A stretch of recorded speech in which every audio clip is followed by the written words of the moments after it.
views on what's happening. Have you actually had a chance to get out to vote? And, just again, everything else surrounding voting, elections. We won't necessarily recap the candidates, um, but please go to the City of Jonesboro website or go to arkansas.gov. You can find all of the candidates. I mean, there's a variety of websites. If you just Google Arkansas candidates and Arkansas ballot issues, and make sure you get to become familiar with those issues because they are different across each state. So, how you doing, Mr. Tony? Good morning. Good morning, Kabila. Yeah, I'm doing well. How are you? All right. So I'm just telling, people out there while we're live on Facebook, some of the things we'll be talking about, which is voting, elections, becoming informed and engaged. And there was interesting commentary our young people brought up on their Saturday show. Let's talk about it. They were saying, how can, well, first there were questions raised. Okay, is the voting age too low, 18 to 21? Should it maybe be raised? And then if not, how can we get those younger people more engaged and just understanding the whole process? And then also separating the politics from just the general information that they need to know. Like, because here's the thing, the candidates that hold different positions, those positions have an effect on your daily life based on the decisions and the power they have Right. to make, the power of the decision they have to make. I didn't think I said that, still said that wrong. Okay. I hope people understand what I'm saying. um Anywho, um so yes, I want to get into all of that. And this is not about, trying to stir emotion, stir in the pot. This is simply just to raise awareness and get people to start thinking, you know, beyond their own scope of reality because it's a lot going on out there. It is, and election times generally brings out a lot as it is, and we live in a fairly complex world overall, but election times tends to wrap that up somewhat. And you know what I really hate? Election time brings out the worst in people on no matter what side of the aisle you Correct. sit on. And It brings out the absolute worst. and increasingly, I think we're beginning to see. We're beginning to see. I just remember a time where it wasn't so election personal. You know, it just wasn't. You supported your candidate. Uh, you weren't. You weren't evil, or you weren't. All the names associated with you because you supported one side or the other, but you supported your candidate. They ran solid races, and Hmm. we went and voted, and then once the vote was counted, we trusted that process. We uh, supported the outcome of the election and the outcome and supported the candidates who won, because at the end of the day, regardless of what side you're on, that candidate that's elected will represent you uh, Hmm. and me as individuals, and so it's incumbent upon us to work with those individuals. Okay, we got about 10 seconds before we go live on air. So those of you watching on Facebook, just hold tight for just a minute. We're going to get the discussion Let's officially get it going. Yeah, started. Like we could talk about this all day. Here we I go. know. Good mor- Good morning, everyone, and happy Monday to you. I hope that you're having a great start to your day. Welcome to Community Conversations. I'm your host, Kavila Jones, and my special guest today is Mr. Tony Thomas.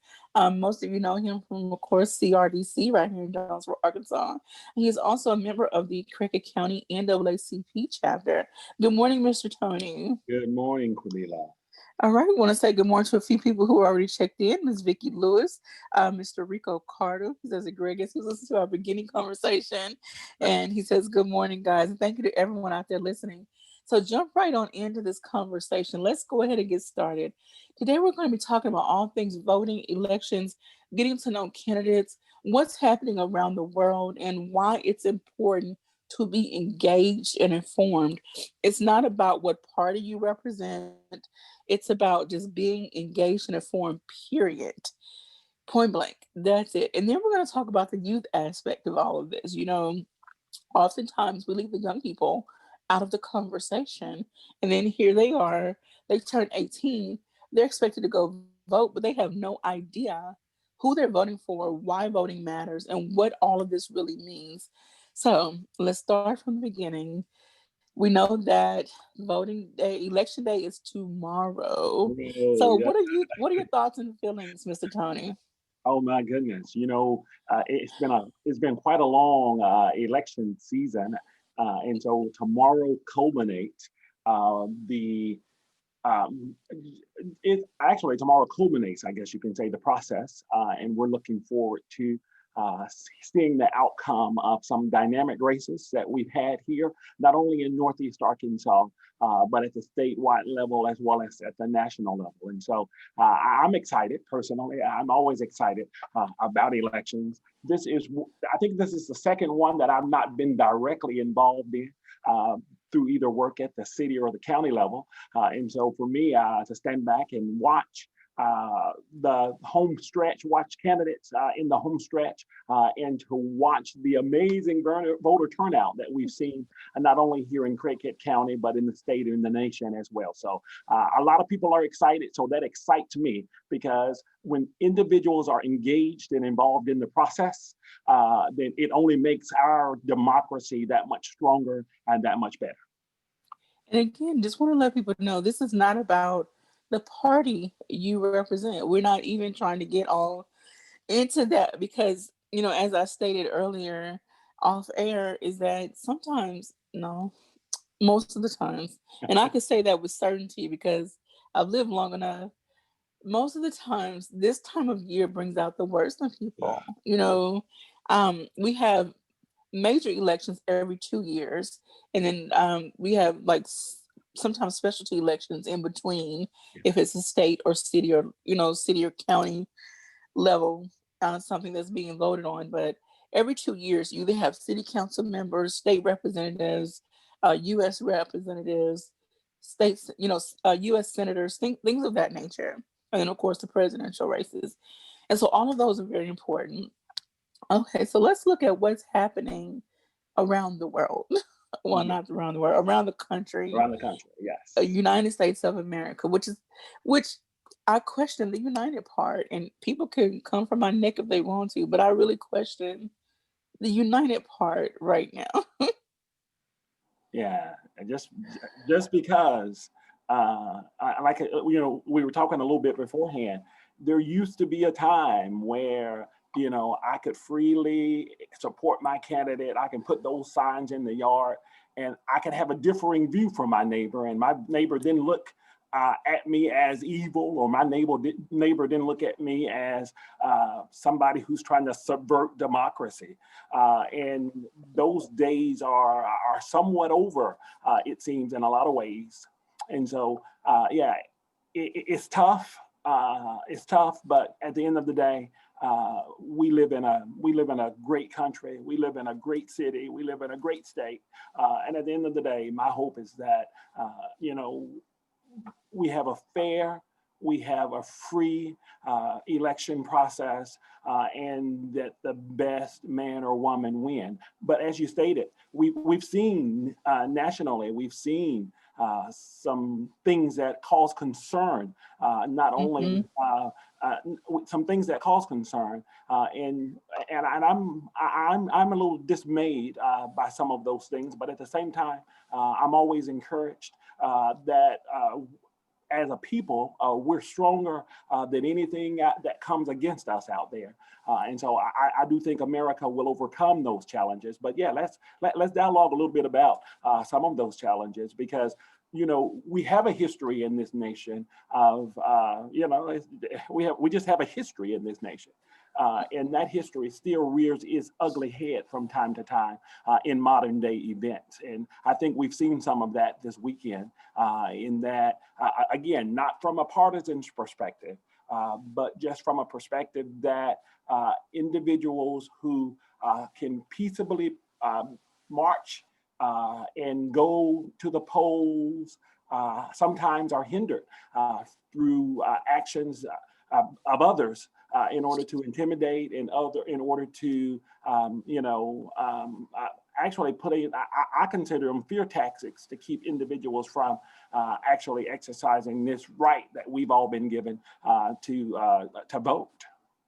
Yes. There was a post, and I'm looking for it now, and I'll pull it up in a minute because I want to make sure to get the details just right. I want to say good morning to also Mr. Derek Coleman. Thank you for checking in.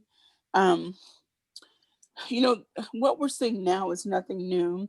I saw some pictures from the events that took place in North Carolina, and someone wrote as a caption, "This is from today, not 1960." And that kind of took me back. I wasn't even born then, but it should make all of us kind of wake up and say, okay, what's happening? What can we do as humans?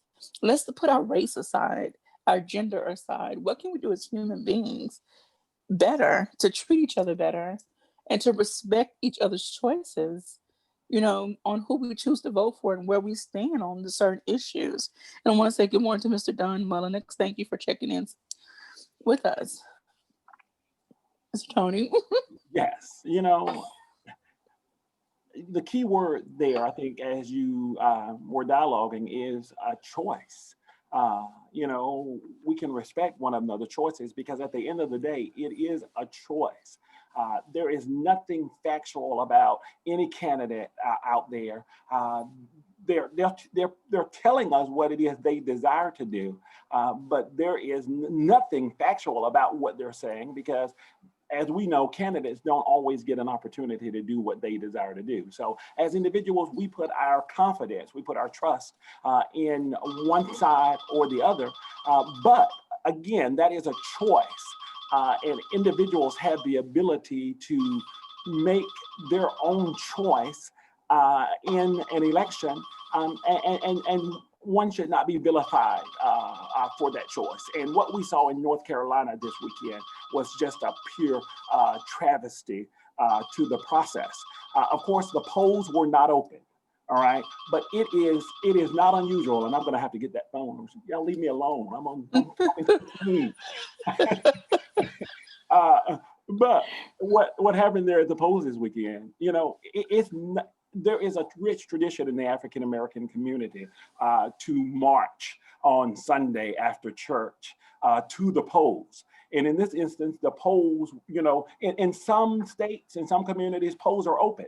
And so individuals leave service and go to church, and leave service and go to, let me knock that out. Okay.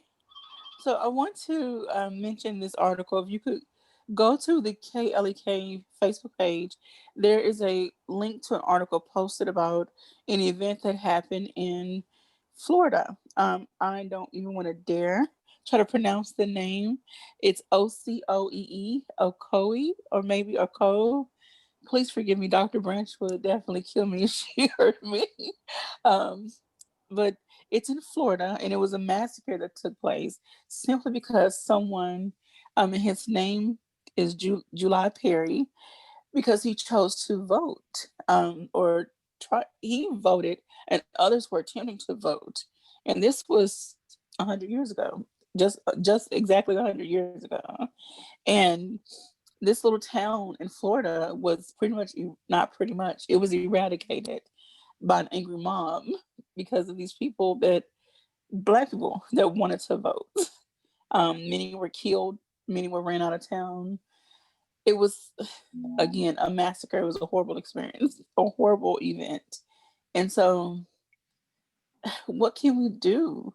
Again, I don't want to say would prevent those things from happening, but again, I pose the question, how can we as humans be better than that?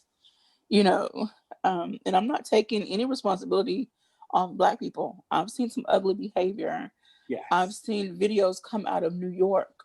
There was not really a parade, it was a line of cars that were driving through, had a particular flag on that they represent, the party they represent, and people were out attacking them. Like, I saw people get pulled out of cars and jumped on. Again, I'm not here to debate what party it was, who they were. I'm not trying to throw that fuel on the fire.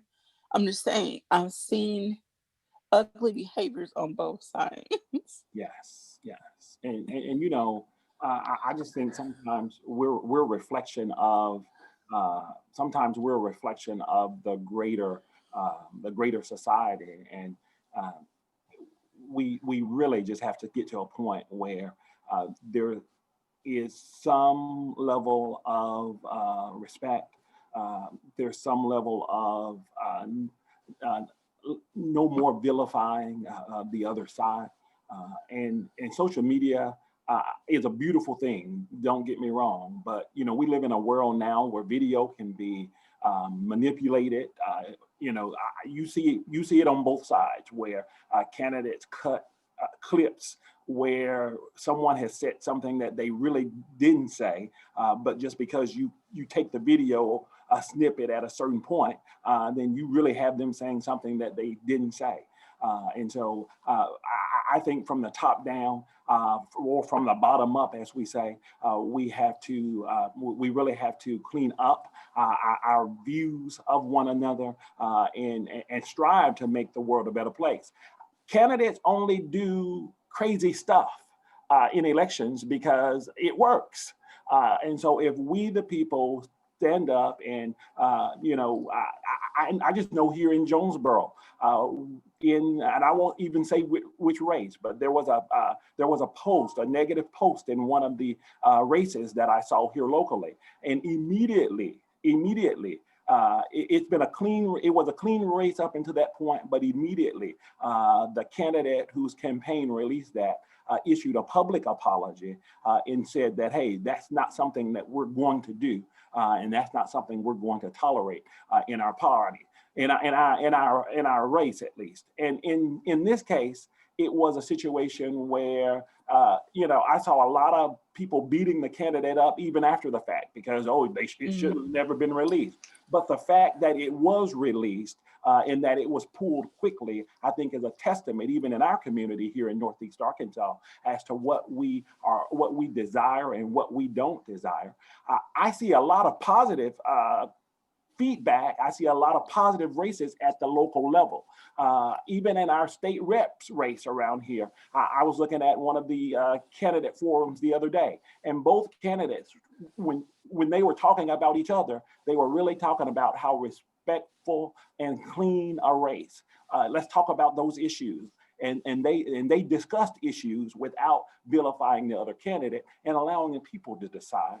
I wish we continue to see that move up, not only at the state level but at the federal level as well, so that we can have substance. We can have conversations of substance that involve issues that really matter. You indicated me here at CRDC. COVID-19 has decimated the population that low income population that we're dealing with, and we see that effect every day. We've had 130% increase in the number of first-time individuals who are coming to our offices for rental and utility assistance. Those are real issues. Mm-hmm. All right, those are real issues that we need to be talking about. The impact of COVID on our economic base, but we get so sidetracked because of somebody's face is this color, or somebody does this or somebody does that, and again we as voters should not tolerate that from our candidates and stop rewarding them for that type of behavior. Mm-hmm. We have a few comments. I want to say good morning to Linda Johnson Frazier, says good morning, Kelly K. And hello, one of my favorite guys is back. Good morning to Miss Vivian Taylor. She says morning, friends. And Miss Linda Johnson Frazier says, how about just respect everyone's differences? Some people just want that negative attention, and she's right. Some people feed off that negativity, and we need to stop giving into them. Yes. Yes. And then Ms. Vivian says judges are openly refusing to honor the CDC federal moratorium. Some source Democratic Gazette. moratorium on evictions. Okay. Yeah, Okay. And see, that is a major issue that is a huge that needs issue to be addressed. in our world. I'm telling you, I had a young lady banging on our door. Our offices are closed right now, but she was banging on our door last week because, even we're advising individuals, fill out that CDC moratorium, give that to your landlord, and that should provide you with some level of protection if you're unable to pay. And again, the CDC moratorium only protects you if you're unable to pay right Okay. now. It doesn't protect you if you have a loud party and you get put out. Okay. The cops are called. It doesn't protect you if there's a cleaning standard to a sanitary standard to your apartment and you don't uphold that sanitary standard. You can be evicted for that. But for non-payment, because we recognize that a lot of people out there are impacted by COVID, whether that's a loss of job, whether there's a reduction in job hours, then yes, that moratorium should provide some level of protection. But we're still seeing evictions that are filed and individuals are being placed on the street here in our community, here in Northeast Arkansas. Because of lack of, we had one young lady who owed $600, could pay $300, but the complex refused to take it because it was either you pay me everything or you're evicted. And 2 days later, the court they filed an order through the court. And so I'm shocked. And we've been reaching out to I know we've been reaching out to the circuit courts. We've been reaching out to the district courts here in our area as well. Because if individuals have that moratorium, there should be some type of protection. But again, how many discussions have you heard related to evictions in this election process? Yes. Ms. Vivian says there have been, I guess, and some of the judges are on record saying they will not honor it. She said her next door neighbors are homeless now because Lindsay won't honor it. I don't know who Lindsay is. Management here in town. Yes. Okay. They owed $1,200. They could pay $600, and they were put out. Yes. So, and $600 is no small chunk of change to come up. But one of the things we have, as we're talking about elections here, one of the things that we have to remember is all of our judges in the circuit courts are elected. They answer to the people. They answer to the people in the second judicial district. Our district court judges here in our community are elected, so they answer to the people here in Craighead County. So as we just talk had about the election, so as we talk about the importance of voting, in the importance of putting people on the bench, putting people in position that make decisions that impact us here locally on a day in and day out basis, I think this issue stresses the importance of that. And so we just had that election early in the year when the primaries were going on for what we're going to vote on now. And so take to heart who's in position now. Now they have those positions though for how many years though? Right now, 4 years. So start making notes, start Correct. looking at their judgment records. Correct. How they're deciding on what, and keep your eye on those people. We're going to get ready to go to break here soon, so I don't want to get too deep into another discussion.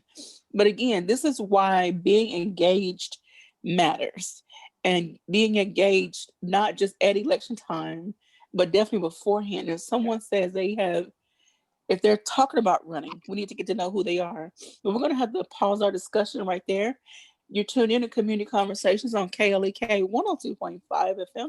I'm speaking with Mr. Tony Thomas. He is here representing Craighead County NAACP today. He is also from CRDC. So we'll get into more discussion. And if you want to join us on Facebook, we're still live. So we'll be right back after these announcements. Okay, so we're going to continue just a little bit. Ms. Vivian says we could have a stronger mayor do something too, maybe. So that's something we definitely need to pose to whoever's going to be the new mayor. Whoever's in position, we have got to hold their feet to the fire.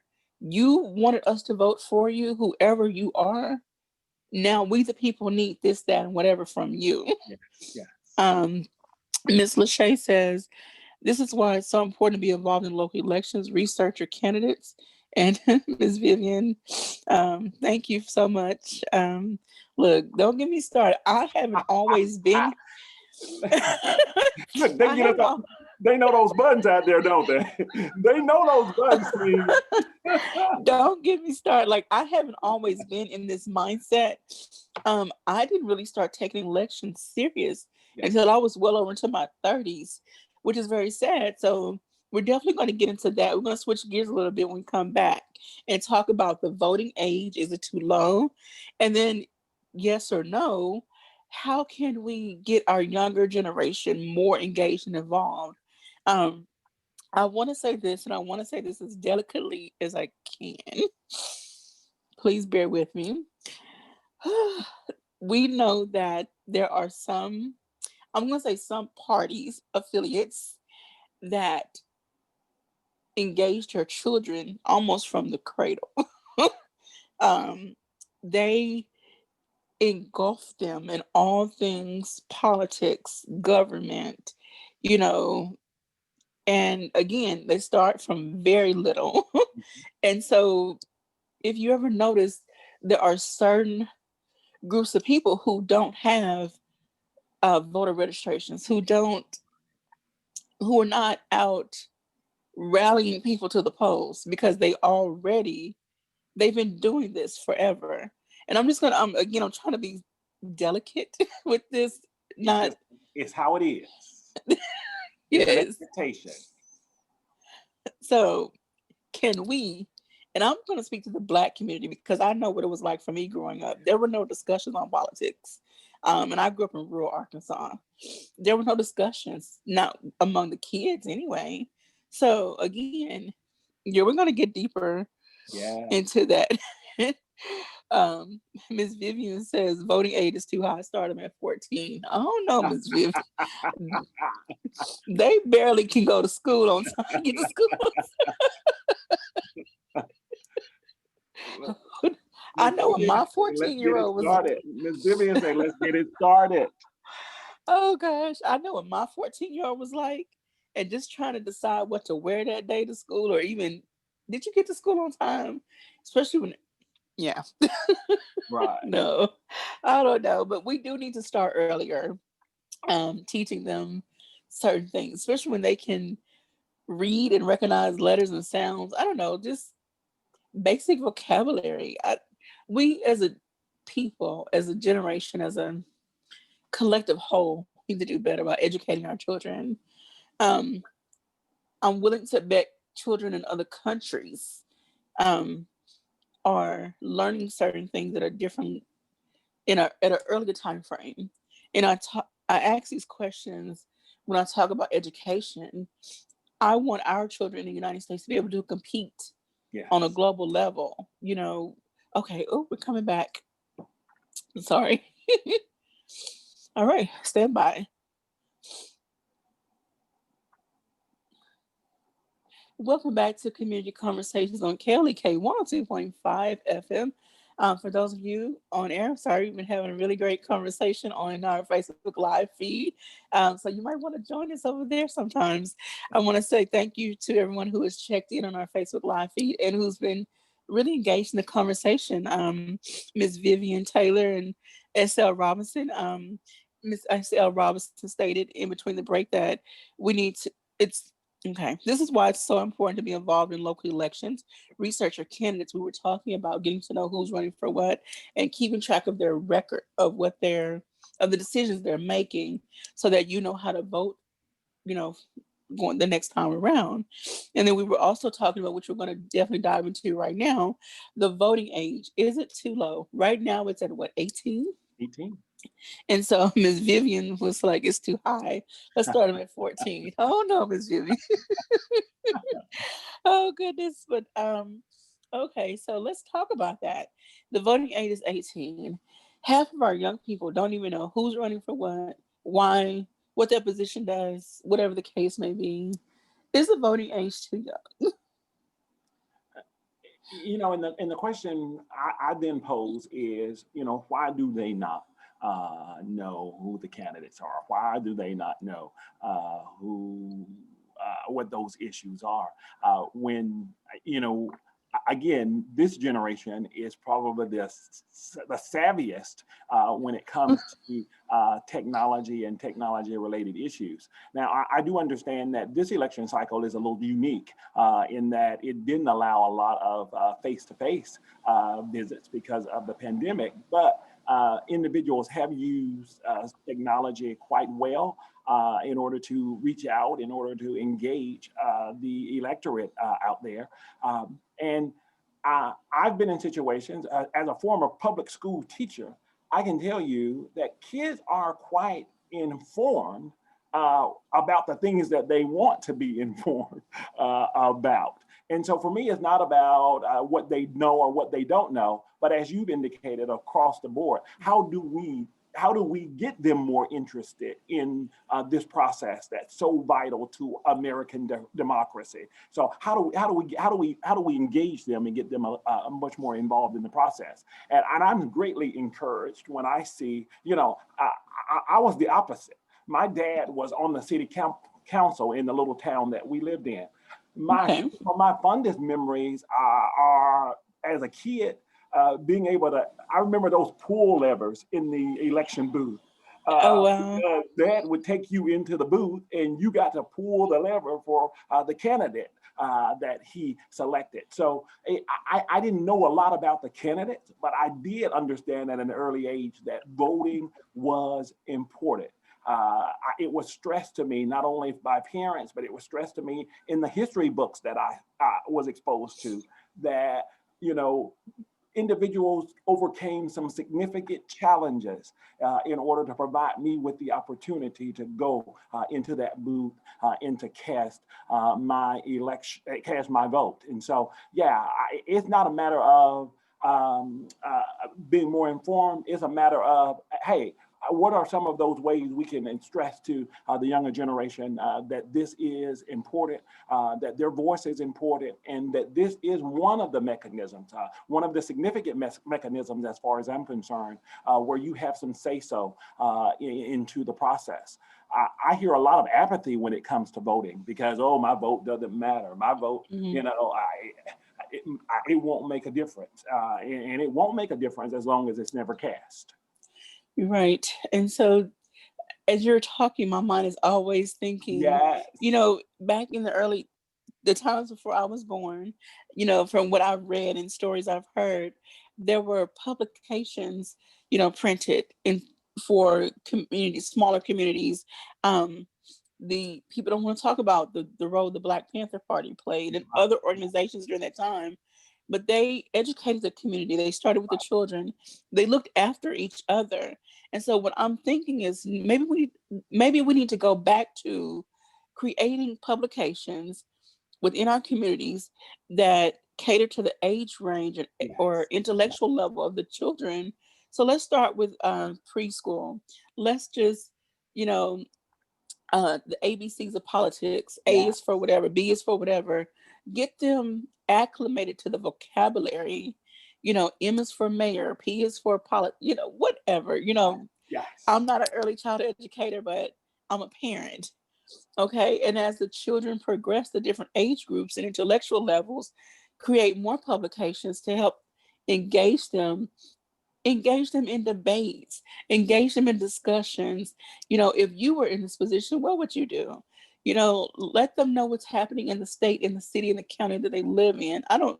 That's just my mindset. Yeah. Some people think I live in a bubble, but oh well, that I'm gonna stay. I love my bubble. So. But and it was encouraging. This weekend was encouraging. There were 3 dynamic, engaged young African Americans that discussed real issues related to the process. I've come to terms that I'm old. And I'm older. And even when I was in the school system, students would listen to their peers more so than they would listen to one another. And I must say, like you, I was, you heard me talking earlier. I was, I was exposed to the process, but I didn't really engage until I was a little older. I've always voted. I didn't take it as seriously as I do now. But when I see a young generation now that is informed, when I see a young generation that is engaged, I'm encouraged when I hear them speak out because their peers are listening to them. That Hmm. peer-to-peer conversation is much more powerful in that age group than this older guy talking to the peer. And so I think we have to continue to find ways to engage young people so that they can engage other young people to be engaged and to be involved in the process. Now, I'm of the mindset that yeah, 18 is sweet. That's a good sweet spot. Uh, you in America, in the United States, that's kind of the rite of passage to Hmm. adulthood, where you're expected to make additional decisions. But I also want to say that in addition to social groups, I remember the influence of the Black church when it came to understanding the election process. It was nothing, and I don't advocate this, trust me, but back in the day, you knew you had to go through, I don't care what color you were, you had to visit Hmm. the prominent Black church in the community Hmm. before you did anything. All right, Yes. because they recognized that the influence of the African American church or the Black church on the political spectrum, and so many times, we hear this separation of church and state today, and so we don't always get the Black church as active as it needs to be, but it has always been the impetus for activity, especially from a political perspective in the Black community since its inception. And so I would love to see the Black church more engaged in the process, in educating individuals in that process. I remember, I know the legislative process Okay. because there was this cartoon on Saturday morning that Yeah.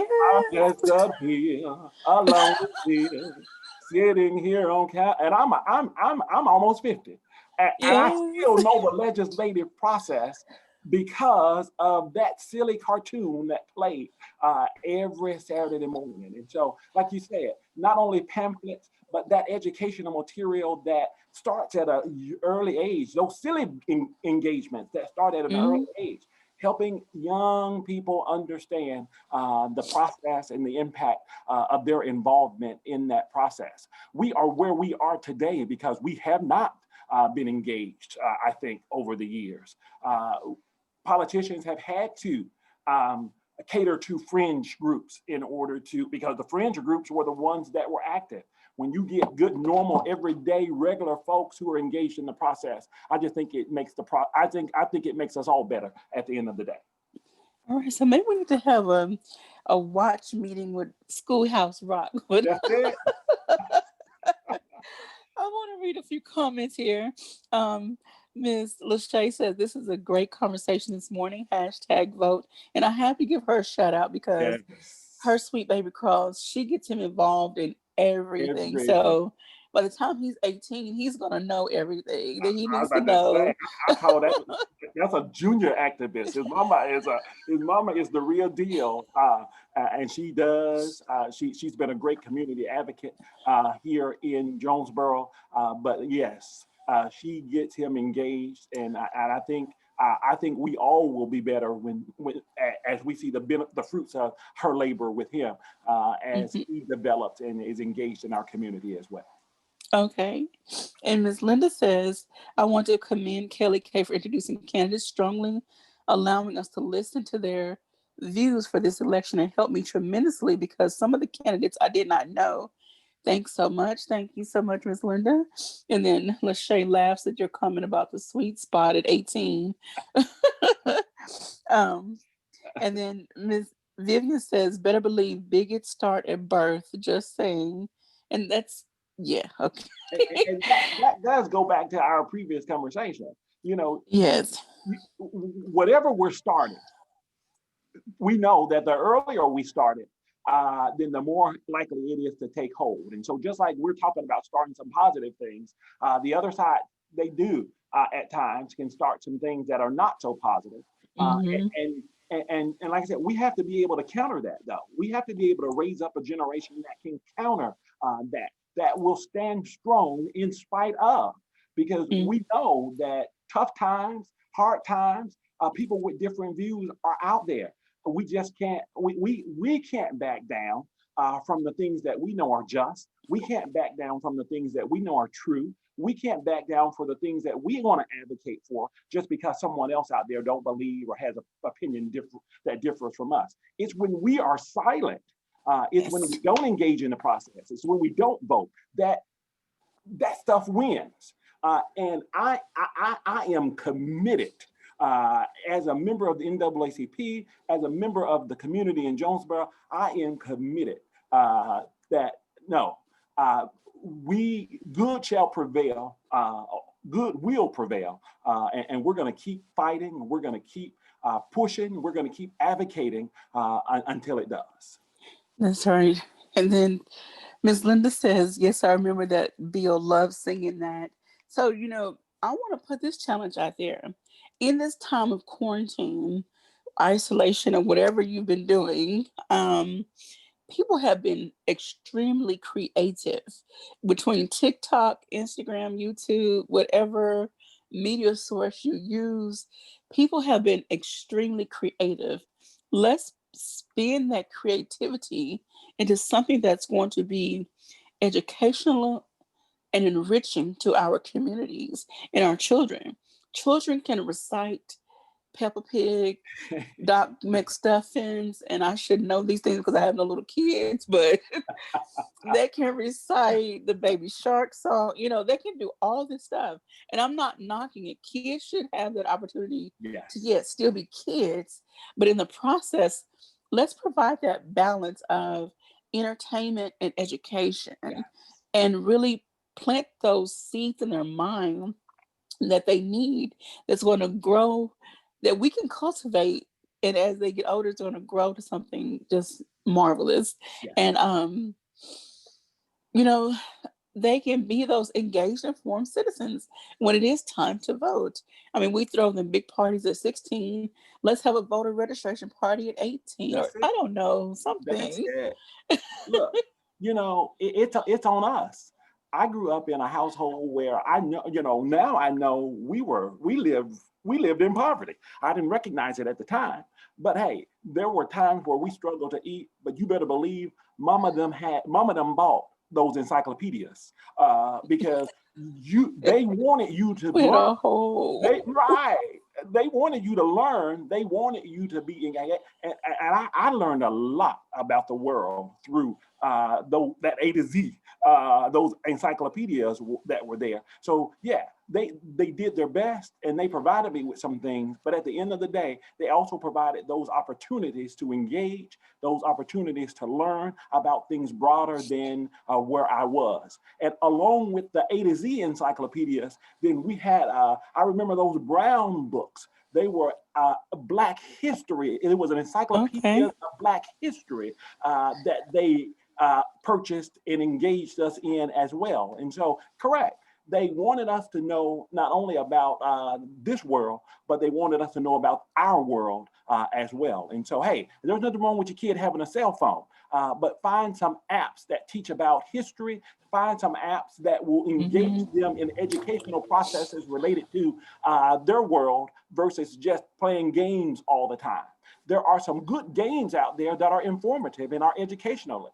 So, hey, engage those kids in those ways. All right, want to say good morning to our very own station manager, Leganzi Kill, who popped in. I get nervous when Leganzi shows up. No need to get nervous. Just want to jump up and listen. The show's been going really good. He has a suit and a tie on today, so that's even better. I'm still trying to get. I'm still trying to get on your level. Oh my brother! Look, we're gonna keep moving together then. Well, and that's important, and that's important. I want to read another comment from Lachey. She says, my grandpa couldn't read, and he made sure we had encyclopedias. Yeah. So now, as you said, we have a phone. We have a whole phone, and actually, there's a website called encyclopediaofarkansas.net. And when I tell you, it has some of everything on here. I think there is an African American one as well, but don't quote me on that. But there are so many resources available right here, so let's utilize that. Let's get our kids engaged.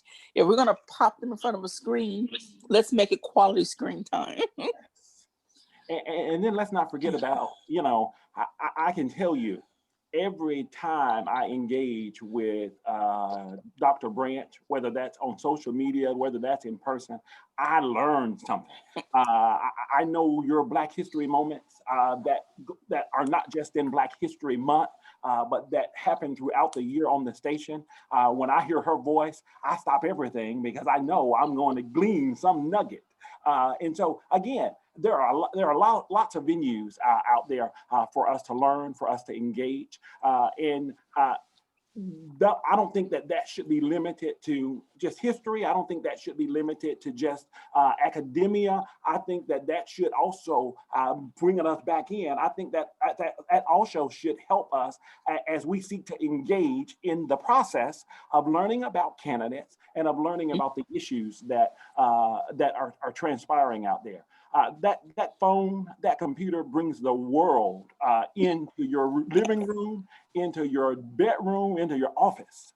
And there's a lot that you can learn just from engaging in the world. I tell people all the time, you can't hate Tony Thomas if you sit down at a table and get to know Tony Thomas. All right. It's easy to hate Tony Thomas when you have this concept or this idea of Tony Thomas in your mind. But when you sit down at the table and we engage, hey, there's no way you can hate Tony Thomas, and there's no way I can hate you. It's easy to hate things you don't know about. All right. So if you have hate, it's because you don't know about it. So that's when you need to educate yourself and get engaged to learn. As we get into our last 2 minutes, I just wanted to bring up this point. I think for our youth, having that ability is going to be more important than ever, because you are seeing actively where educational institutions are trying to outright ban certain content from being taught. Like, for example, the 1619 project that, kind of goes more in depth into slavery, which makes some people uncomfortable. But even if they can somehow ban it from being taught in schools, our youth still have the opportunity, and even adults still have the opportunity to learn about it on their own. So I think what you're going to find going to the future, especially for your more informed populace, is going to be harder, to teach history a certain way, because there are a lot of things such as, the various race riots and massacres like in Elaine and Tulsa that we just didn't learn. We didn't growing up ourselves. We didn't learn until adulthood. So I think that's definitely going to be something to watch for in future decades. And Miss Linda Frazier said, if you hate Tony Thomas, something is wrong with you. That's right. But that point is well made, Laganzi. It truly, we don't learn everything we need to know. School is not 100%. First of all, it's not 100% as it is, but then even more so when it comes to issues that we need to know as a people. And especially with the way that they're teaching things too. But we're getting ready to go inside of our next break. The conversation does continue on our Facebook Live, so stay right with us. Don't go anywhere. This is Community Conversations on KLEK 102.5 FM. Hold on. Oh, so you okay?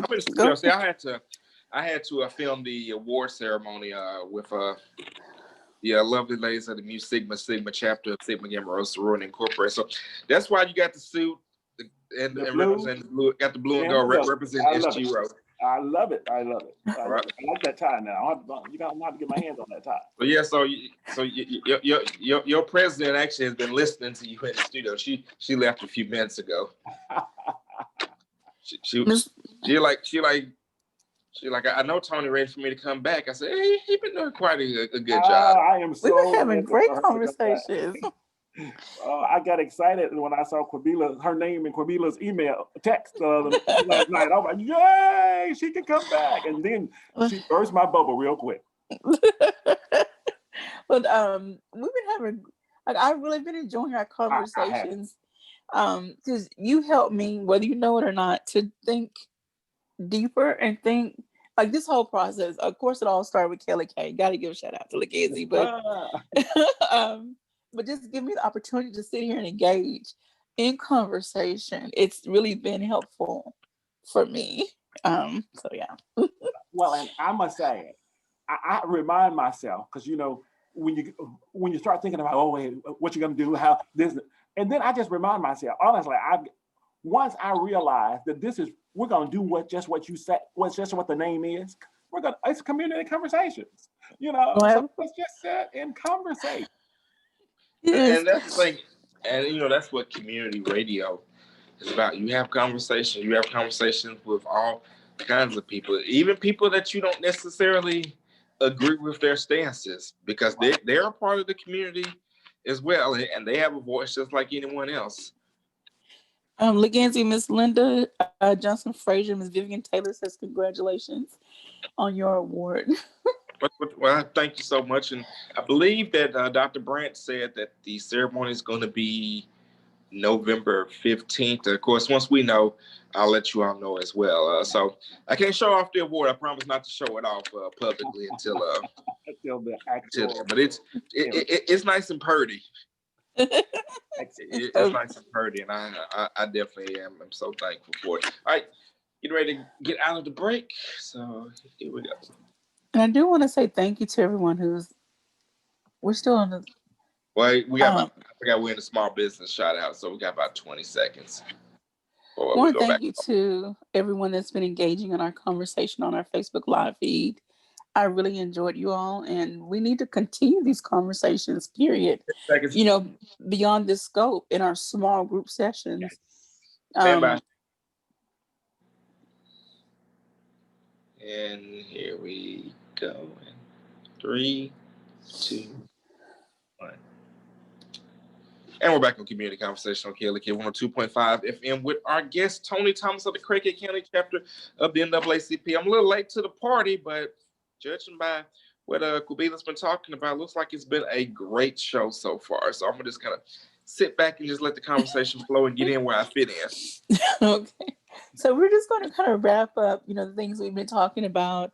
Election day is tomorrow. And of course, KLK, I will be at the election annex providing live stream coverage. Going to start off properly around about 7:15, 7:20. So we will bring to you the local results as they come. I know most people will probably be like me, probably have a TV or a laptop or something following the national results. But we're going to be having those local results live to you. So got to stick with KLK to find out who's going to be the next mayor and city council and similar races. Yes. Again, let's get our young people more engaged and involved. Let's do what we can on an individual family level and then branch out into community on the community level. I am a big advocate, again, thanks to Kelly K, for Kwanzaa. And Kwanzaa principles incorporate that love, respect, and unity in your community. I know that's a cliche, but respect and unity in the community. So once we become a little more unified and get back to that village mentality, I think we will see some marked improvements in our engagement in our communities. And your community is not just who lives in your city, your county. It's your community is your group of people, your tribe of people, that you connect with, no matter where they live. So let's branch out our mindset, and start engaging in more purposeful, meaningful, intentional communications. And I'm gonna just stop there. Go ahead, Mr. Tony. That's beautiful. That's beautiful. And like you said, we have to be purposeful And I'm not one that likes elections year round, but as we've been talking about, the education, all of that needs to be interwoven within every aspect of who we are and what we're doing. Because you normally hear about what's transpiring more so around election time. But again, these individuals are making decisions that are impacting us for the entire term that they're in office. So yes, it's important to not only make, as we said earlier, to not only make that initial selection in regards to who you think is best to lead us, but then it's also important that we hold them accountable. And we need to utilize those avenues such as Kwanzaa, not only to educate the community about those principles of Kwanzaa, but hey, how do those principles tie in to the individuals that we have in office? How do those principles tie in to the community that we live in as a whole? How do those principles tie in? So we have to take those opportunities to incorporate all of these activities. As a member of the NAACP, we are constantly looking at what's transpiring in our world. We're taking those tenets from the NAACP and we're applying them to situations and circumstances throughout the year. So let's vote tomorrow, but also let's remain engaged in the process. I want to challenge, especially anybody that marched in this last year. If you marched against injustice in this last year, then I want to make sure you march to your polling site either today, which is the courthouse election annex down on 315 Jefferson. I think they're open until 5 today. You can vote at 5 o'clock. I'm not sure if it's 5 or 6, but don't wait until then. Just get there now. It's not 6. I know that. It's not 6 because they closed early on that last day. It most likely probably is 5. But don't wait until then. If you can get there now, just go ahead and get there now. Get there. Yeah. And then remember tomorrow here in Craighead County, polls open at 7:30. They close at 7:30. And remember, you can vote at we have voting centers now in Craighead County. So you don't have to go to your neighborhood precinct. I live on the north side of town, but I'm going to vote on the south side of town because I'm going to vote on my way to work. And so we have voting centers versus a precinct now. So you can vote in any of those sites here in Craighead County tomorrow. You don't have to go to the one that's on your voter registration card. We got actually about 2 minutes and 15 seconds. One thing I just want to quickly add to the conversation: vote in every election, because I think the problem is that people get complacent, in the off-year elections. They're not paying attention. And then, like as Tony said earlier, that you see the extremists who are engaged, they're pushing, and then their people get elected. And then people are wondering, well, what happened? Why are we getting the things that we're getting? It's because people didn't stay engaged the whole time. And next thing you know, you look up and now you have people representing you. And this is not a liberal or conservative thing, because it can happen either way. But you wake up and you have people representing you that you didn't want because you couldn't be bothered. It's as Chief Elliott says about policing is not a spectator sport, neither is politics. Tony, got about a minute and a half to close this out. All right. Go ahead. I want to read a few comments real quick. Lachey says she's excited about local coverage, Lagenzi. Miss Linda said it's been a wonderful conversation. I'm going to have me late for work. It starts locally. And Miss Vivian Taylor says, get in line now, please. Get in line now. And that's my closing thought. Get in line now, please. It's important that you are engaged. If you are not registered, you don't have to wait until after the election. You can't vote this time, but go ahead and get that voter registration in so that you're ready for the next time. I know a lot of people don't remember to register until it's time to vote. So don't be dismayed. Go ahead and get it right. So the next time you're able to engage in the process. And so, hey, we appreciate, like many of you, we appreciate KLEK in the intense coverage that they provide. I will be watching you, Lagenzi, tomorrow evenings as we look at those results. Early The early results will be released right at 7:30. Immediately. Early voting and the absentee ballots, and then we'll bring coverage as it comes in from there. Gotta leave it there. Got about 15 seconds. Thank you, Tony, as always, for joining us. Thank you to everyone that is listening. Get out and vote, y'all. Can't say enough. Get out and vote, y'all. Have a great and blessed day. This is Community Conversations. Okay, LEK 102.5 FM. All right, let me stop. I got it. Thank you. Since I'm already in studio, right at the board. So